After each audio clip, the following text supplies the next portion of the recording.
Dan pendengar Pro 1 RRI Pontianak juga dapat menyaksikan tayangan kita melalui YouTube RRI Pro 1 Pontianak. Lengkap Minggu edisi hari ini Minggu di 13 Juli 2025 kami hadirkan untuk Anda sampai jam pukul 6 nanti. Di mana pagi hari ini sudah hadir di studio ada Bapak Yakobus Julianus STM SOS, penyuluh agama Katolik Bimas Katolik Kementerian Agama Kota Pontianak.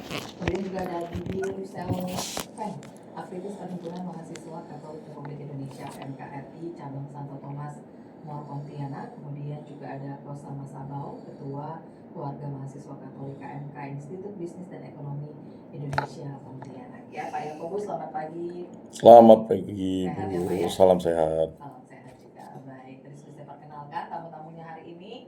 Silakan untuk membantu acara Lentera Minggu pagi hari ini. Salam, salam kasih, damai dan sejahtera. Tuhan memberkati, menyertai dan melindungi. Salve. Mari kita buka Lentera Minggu kita pada hari ini dengan berdoa. Dalam nama Bapa dan Putra dan Roh Kudus. Amin. Allah Tritunggal yang Maha Kudus, kami bersyukur di hadirat-Mu, karya agung-Mu lah yang selalu menyertai hidup kami di muka bumi ini. Berkat dan kasih-Mu selalu menjadikan kehendak-Mu nyata bahwa kami sesama manusia harus saling mengasihi. Dan yang paling utama, saling melayani dengan kehendak Kristus yang Engkau nyatakan selalu dalam diri kami. Dan kemuliaan-Mu selalu memancar dalam semua yang Engkau berikan kepada kami. Semua dari kami serahkan kepada Tuhan kami Yesus Kristus yang hidup dan beraja kini dan sepanjang segala masa. Amin. Dalam nama Bapa dan Putra dan Roh Kudus. Amin. Para pendengar RRI Pro 1 Pontianak 104,2 FM dimanapun berada, dan juga di media digital serta di media sosial RRI Pro 1 Pontianak. Tema yang kita angkat pada Lentera Minggu kesempatan ini adalah siapakah sesamaku manusia, yang diambil dari Injil Lukas bab 10 ayat 25 sampai 37. Mari kita mendengarkan Injil Lukas bab 10 ayat 25 sampai 37. Sekali peristiwa seorang ahli Taurat berdiri hendak mencoba Yesus. Katanya, "Guru, apakah yang harus kulakukan untuk memperoleh hidup yang kekal?" Jawab Yesus kepadanya, "Apa yang tertulis dalam hukum Taurat? Apa yang kau baca di dalamnya?" Jawab orang itu, "Kasihanilah Tuhan Allahmu dengan segenap hatimu dan dengan segenap jiwamu, dengan segenap kekuatanmu dan dengan segenap akal budimu, dan kasihilah sesamamu manusia seperti dirimu sendiri." Kata Yesus kepadanya, "Jawabanmu itu benar. Lakukanlah demikian, maka engkau akan hidup." Untuk membenarkan dirinya, orang itu berkata lagi kepada Yesus, "Dan siapakah sesamaku manusia?" Jawab Yesus, "Ada seseorang yang turun dari Yerusalem ke Yeriko. Ia jatuh ke tangan penyamun-penyamun, yang bukan saja merampoknya habis-habisan, tetapi juga memukulnya. Dan sesudah itu meninggalkannya setengah mati. Kebetulan ada seorang imam turun melalui jalan itu. Ia melihat orang itu tetapi melewatinya dari seberang jalan. Demikian juga seorang Lewi datang ke tempat itu. Ketika melihat orang itu, ia melewatinya dari seberang jalan. Lalu datanglah ke tempat itu seorang Samaria yang sedang dalam perjalanan. Ketika ia melihat orang itu, tergeraklah hatinya oleh belas kasihan. Ia pergi kepadanya lalu membalut luka orang itu. Tergeraklah hatinya oleh belas kasihan. Sesudah menyiramnya dengan minyak dan anggur, kemudian ia menaikkan orang itu ke atas keledai tangannya sendiri, lalu membawanya ke tempat penginapan dan merawatnya. Keesokan harinya ia menyerahkan 2 dinar kepada pemilik penginapan itu. Katanya, "Rawatlah dia, dan jika kau belanjakan lebih dari itu, aku akan menggantikannya waktu aku kembali." Menurut pendapatmu, siapakah di antara ketiga orang ini adalah sesama manusia dari orang yang jatuh ke tangan penyamun itu? Jawab ahli Taurat itu, "Orang yang telah menunjukkan belas kasihan kepadanya." Kata Yesus kepadanya, Pergilah dan perbuatlah demikian. Demikianlah Injil Tuhan. Terpujilah Kristus. Bapak, Ibu, Saudara-saudari yang terkasih, para pendengar RRI Pro 1 Pontianak, pada lentera minggu ini kita akan merefleksikannya dan merenungkannya bersama Didi, aktivis PMKRI cabang Pontianak, Santo Thomas More ya. Betul. Apa kabar Didi? Luar biasa, baik Wah, Pak. ini luar biasa ya. Semangat sekali hari ini. Ya, baik. Begitu juga ada juga Kosmas selaku Ketua KMK Institut Bisnis dan Ekonomi Indonesia ya. Iya, betul, Pak. Apa kabar Kosmas? Luar biasa juga, Pak. Baik. Baik, Didi. Tadi kita sudah mendengarkan Injil ini ya. Betul. Artinya Injil ini kan merupakan Injil yang sangat manusiawi sekali. Betul, Pak. Betapa belas kasih Allah itu ya tercermin kepada seorang Samaria yang berbeda suku, berbeda iman bahkan ya. Ini adalah seorang Samaria nih ya, dia dikucilkan karena salah satu orang tuanya bukan Yahudi. Jadi dia dianggap keluar atau bukan orang Israel. Dia sudah menikahi orang lain. Lalu dia dianggap Samaria, artinya dia sudah dianggap keluar dari suku Yahudi, tetapi memiliki belas kasih yang luar biasa kepada orang Yahudi yang dirampok habis-habisan. Bukan hanya dirampok, ya, bahkan hampir mati atau sekarat. Nah, Didi, bagaimana Didi melihat bacaan ini atau Injil ini sebagai konteks kehidupan Didi berorganisasi? Oke, baik. Terima kasih, Pak. Jadi menarik sekali ya soal Injil perumpamaan ya tentang orang Samaria. Dan kalau kita lihat sedikit ke atasnya itu adalah yang mana sebelum seorang Samaria itu turun, ada seorang Lewi dan ya yang seorang lah yang seharusnya dianggap sebagai tokoh umat beragama Yahudi pada saat itu justru melewati dan tidak berbelas kasihan kepada orang tersebut. Nah, kembali kepada orang Samaria, seorang yang dikucilkan oleh masyarakat Yahudi pada saat itu, memiliki semacam bukan semacam tapi memang belas kasihan. Nah, belas kasihan dan yang juga saya melihat hal ini dalam konteks berorganisasi juga, khususnya di PMKRI, yang mana salah satu ya visi maupun misi PMKRI memang yakni terwujudnya keadilan sosial yang mengarah pada pelayanan maupun kepedulian kepada kaum yang lemah dan tertindas. Artinya kepada orang-orang yang terpinggirkan begitu. Nah, melihat dalam konteks bacaan ini rasanya sangat-sangat relevan. Artinya memang belas kasihan, kemudian keinginan untuk membantu, keinginan untuk keberpihakan kepada kaum yang lemah dan tertindas itu merupakan suatu hal yang universal sebenarnya. Terlepas dari siapa orang tersebut, latar belakangnya apa. Nah, itu yang saya rasa saya tangkap dari bacaan ini dalam konteks berorganisasi khususnya PMKRI. Itu sekilasnya sementara, Pak. Baik, Kosmas. Kita tahu bahwa pada zaman sekarang konsep beriman itu kan terkotak-kotak ya, pada aliran atau pada agama-agama ya. Sehingga untuk menerapkan belas kasih itu memerlukan proses ya. Proses dialog, proses yang panjang ya.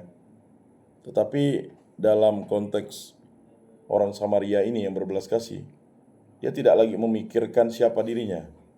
Nah, bagaimana Kosmas sebagai ketua keluarga mahasiswa Katolik di Institut Bisnis dan Ekonomi Indonesia ini menjawab tentang pelayanan-pelayanan yang dilakukan di KMK itu, Pak ya. Ya. Baik, betul sekali apa yang disampaikan oleh saudara Didi, satu aktivis dari PMKRI tadi ya. Dan mungkin saya tidak terlalu jauh juga berbeda dari apa yang beliau sampaikan. Tapi saya mau menyampaikan bahwa KMK itu punya sebuah semboyan, yakni beriman dan berbela rasa gitu. Dan tentu apa yang kita jalankan itu menjadi berlandaskan pada spirit beriman. Baik. Tapi juga berbela rasa, yang artinya kita solidar pada bukan hanya sekadar yang satu iman, tapi juga pada peradaban, pada hal-hal yang lebih luas dari lingkup satu iman itu tadi, Pak. Dan proyek yang kita jalankan, kita wujudkan memang lebih kepada sifat universal manusia, bukan hanya sekadar yang Katolik saja gitu.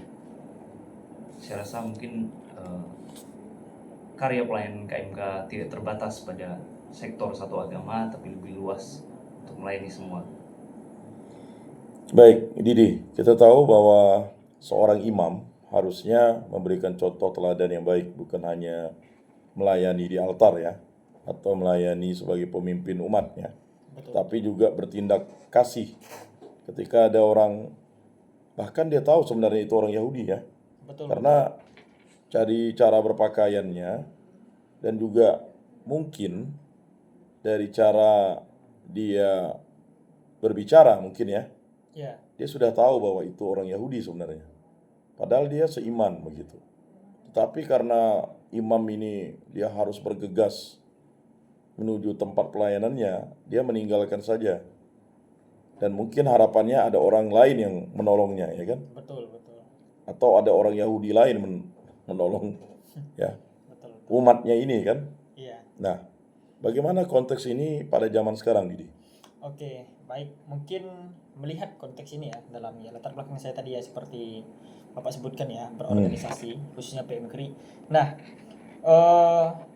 melihat juga di Injil salah satu perikop lainnya juga yang ini yang sering dikutip lah yang menurut saya juga menjadi dasar spiritualitasnya di PMKRI sendiri adalah ya salah satunya Matius 25 ya. Ya. Yakni artinya kepedulian sama ya ketika penghakiman terakhir kemudian disebutkan bahwa memang ketika yang ada yang diselamatkan ada yang tidak, yang diselamatkan itu alasannya adalah karena punya belas kasihan singkatnya, dan yang tidak diselamatkan adalah yang tidak memiliki belas kasihan.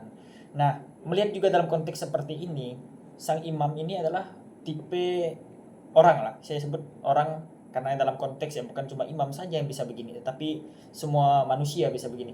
Ya. Yang melihat praktik beragama atau ya praktik atau ajaran-ajaran agama itu sebagai suatu hal yang bersifat doktrinal dan lahiriah semata. Jadi ya berdoa dan memang itu menjadi prioritas utamanya. Jadi ketika melihat sesamanya yang ya tadi ya hampir mati bahkan, dan kita lihat latar belakangnya ternyata sama juga sesama bangsa Yahudi begitu, itu justru harusnya memiliki keterikatan emosional lebih tinggi begitu. Mungkin kalau orang yang sekarang tersebut orang Samaria mungkin masih dapat dimaklumi dengan kondisi zaman tersebut begitu. Tapi ini orang Yahudi sama Yahudi. Nah, melihat hal ini memang saya melihat bahwa banyak orang yang kadang terpaku pada praktik beragama pada tahap lahiriah saja, tidak sampai implementasinya, tidak sampai benar-benar berbuat sesuatu bagi lingkungan sekitarnya. Memang kita tidak mengharapkan berbuat sesuatu yang besar, suatu hal yang wah, tetapi minimal punya kepedulian yang nyata begitu bagi teman-teman sekitarnya. Nah, terutama ya kalangan mahasiswa pun sama juga, saya rasa memang kadang ya kita pergi ke gereja, kemudian kita berdoa rajin, baik secara pribadi maupun secara komunal, komunitas. Nah, mungkin seperti ketua KMK di sebelah saya ini juga ya mungkin sering juga mengadain doa-doa rutin bersama teman-temannya, pun di PMKRI pun sama kadang. Nah, tetapi yang lupa adalah kadang bahwa memang tidak cukup hanya berdoa, jauh lebih besar nilainya kemanusiaan dibandingkan sekedar berdoa. Jadi seandainya imam tadi memang tergerak hatinya untuk menolong, memang imam ya yakni Lewi ini memang yang dikorbankan dia adalah mungkin dia telat begitu, telat untuk mengikuti atau melaksanakan upacara ibadah keagamaan Yahudi pada saat itu begitu. Sedangkan mungkin di sana sudah ada orang yang menunggu juga. Nah, tetapi dalam konteks ini saya melihat bahwa pelajaran yang ingin diambil adalah bahwa sebenarnya belas kasihan ini memiliki nilai yang jauh lebih besar dibandingkan sekadar praktik lahiriah beragama. Nah, artinya memang seperti di Yakobus mengatakan kan, iman tanpa perbuatan ya pada hakikatnya adalah mati. Nah, dalam konteks berorganisasi khususnya di PMKRI juga, memang arah gerakan PMKRI memang bukan sekedar organisasi mahasiswa Katolik yang berfokus pada pelayanan doa semata atau kegiatan-kegiatan doa, tetapi juga punya kepedulian yang nyata kepada sesama. Nah, salah satu bentuknya adalah kalau khususnya di PMKRI Cawang Pontianak kami punya program namanya kemah kerja sosial ya, sejenis bakti sosial juga. Ya. Nah, di mana kami melihat apa yang bisa kami bantu dan berikan kepada masyarakat dengan apa yang kami bisa, dengan kemampuan kami. Begitu kurang lebihnya Pak, singkatnya terkait hal ini. Mungkin temannya nanti bisa meneruskan lebih lanjut. Baik, Kosmas, kita tahu sama seperti imam, orang Lewi juga ya. Dia juga harus ya sebagai orang yang telah dipilih Musa untuk melayani rumah ibadat. Terkena darah itu kan najis kan. Artinya dia tidak bisa melayani tempat ibadat lagi. Ya. Nah, kita tahu konsep dari KMK ya, Institut Bisnis dan Ekonomi Indonesia ini adalah beriman dan berbela rasa. Ya, betul, Pak. Tetapi bagaimana beriman kalau tak peduli, ya kan? Atau misalnya di KMK sendiri, ya sudah tahu Katolik ada kegiatan misa kampus atau ibadat atau doa bersama, jangankan datang, ya kan? Mau cari tahu tidak? Ini kan konteks pada zaman sekarang. Orang hanya beragama, tetapi ya tadi praktek lahiriah menurut Didi dipandang orang ya formalistik, tetapi berimannya jauh panggang dari api ya. Yang kata Yesus tadi itu, bagaimana orang beriman tapi hidupnya tidak memiliki peri kemanusiaan. Ketika ada orang susah ya, atau ketika ada hal-hal yang hidup komunal bersama di kampus, mereka malah cuek dan malah mengabaikan itu dan sering menjadi individualistik. Nah, bagaimana KMK bisa menjawab itu? Oke, baik ya. Mungkin jawabannya tidak terlalu jauh dari Didi juga tadi. Untuk di KMK sendiri memang anak-anak muda, kalau kita lihat praktik sembahyang segala macam, ya memang sembahyang gitu. Ketika hari Minggu ke gereja. Tapi untuk secara praktik di KMK sendiri kita itu punya beberapa program yang memang mengharuskan kita untuk berinteraksi, untuk peduli pada sesama. Ya, contohnya misalnya ketika kita mengadakan aksi sosial di panti asuhan kepada anak-anak yang ditinggalkan oleh orang tua segala macam.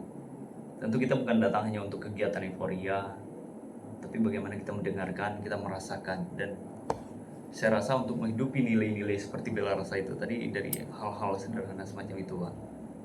Jadi bukan kita mengajak mereka untuk ibadat, untuk misa segala macam saja, tapi bagaimana penerapan secara real ya memang melalui proja-proja semacam itu, Pak.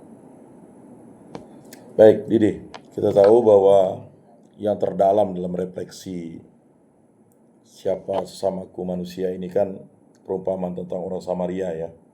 Perumpamaan ini kan merupakan suatu ajaran iman yang luar biasa.